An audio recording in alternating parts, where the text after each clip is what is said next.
Tonight, what we're learning about a shooting inside a Prince George's County home is very disturbing. I cannot underestimate how difficult this story is to share with you tonight. The victim is a mother with several young children.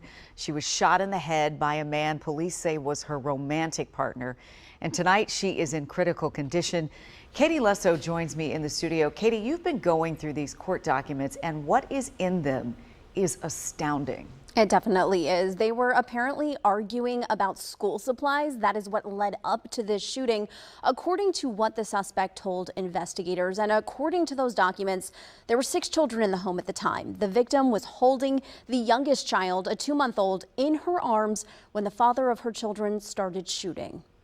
His father's dad shoot his mom. He's got 4 other siblings inside the residence. Police say one of the first 911 calls came from a child inside of this home along Myrtle Avenue in Bowie, Maryland. One of the next from the accused shooter himself. Male guys, he just shot his girlfriend. Arriving officers say they found 41-year-old Kimball Alton Hinton Jr. in the front yard. According to court documents, he told officers, quote, "I shot her. The gun is in the mailbox." Suspect advised me that somebody's going to be in the mailbox for the residence.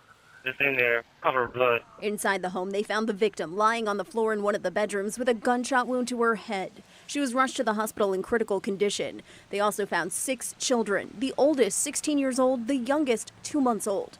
According to court documents, Hinton told investigators he and his, quote, wife, as he called her, who was sitting on a bed holding their 2-month-old child, had been arguing over the, quote, inability to provide back-to-school supplies for their children. He told investigators he had, quote, every opportunity to leave the situation, and that even though another one of the children tried to intervene, they continued arguing before he pulled a gun from his pocket and fired at her twice. He told police he then went outside and put the gun in the mailbox and called 911. This is a family.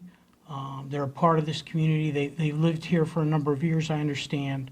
I believe some of our officers know the family, not through having to go there for incidents, but through some of the celebrations and things we do with our kids, like Shop with the Cop and things like that. It's sad, and again, our thoughts and prayers go with the children and the victim.